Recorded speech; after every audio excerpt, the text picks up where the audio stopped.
Hey, I'm Nancy Cavey, National ERISA and Individual Disability Attorney. Welcome to this episode of Winning Isn't Easy. Before we get started, I've got to give you a legal disclaimer. This podcast isn't legal advice. The Florida Bar Association says I have to say it, so I've said it.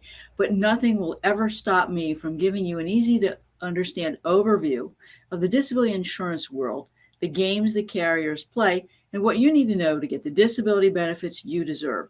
So off we go. Are you disabled? If so, today's podcast is for you. If you're disabled but not ready to apply for your benefits, you can still learn lessons from this podcast. I'm going to talk about 4 things today: ERISA versus non-ERISA and associated short and long-term disability benefits, disability and exclusions and limitations, overviews of the claims process, and I'm going to answer that question I get all the time. Do I need an ERISA disability attorney? Let's take a break a moment before we get started.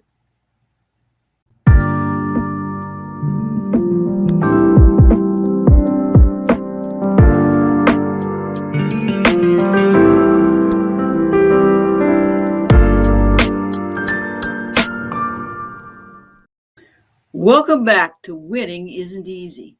Let's talk about disability and exclusions and limitations. Now, there is no uniform definition of disability, much like there's no uniform disability insurance policy.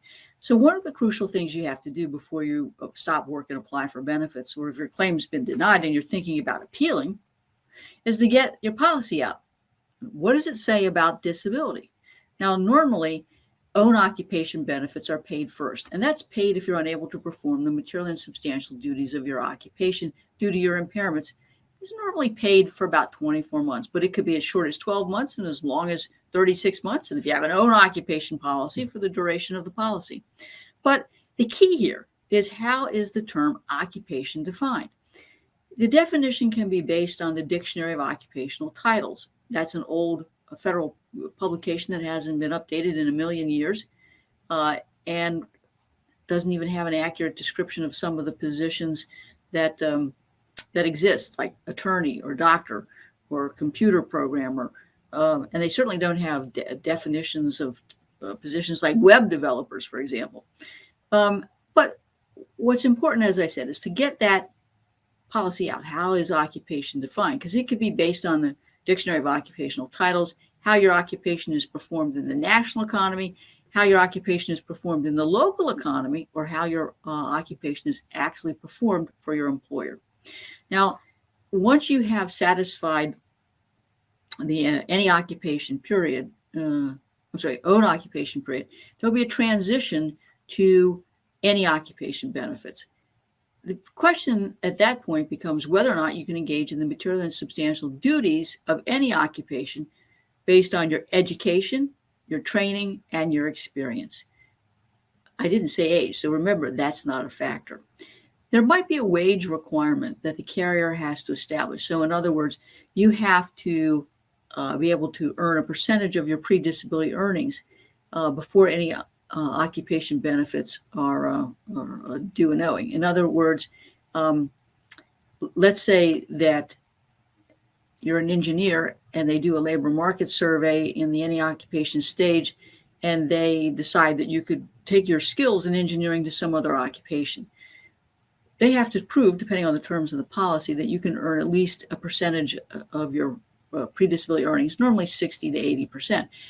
For them to successfully argue that there are other occupations that you can do. And that gives you a hint of some of the issues and games that are played in the definition of disability and the definition of occupation.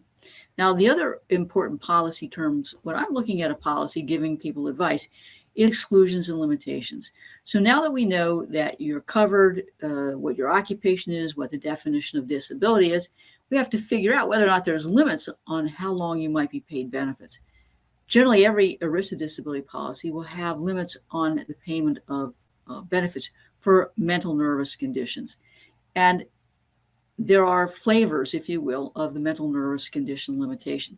There are some that are broadly written that says, if your disability is caused or contributed to your disability benefits are limited to just 2 years. So you might have a back injury, have back surgery, and are depressed. And if your depression contributes 1% to your overall total disability, the disability carrier can say, hey, benefits are limited to just 2 years.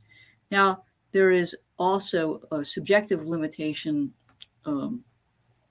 conditions that you need to be aware of, because sometimes the policy will say we'll pay 2 years of benefits, but if you have a condition that's characterized by muscle spasm, pain, fatigue, migraines, fibromyalgia, chemical sensitivity, et cetera, benefits are limited to just 2 years.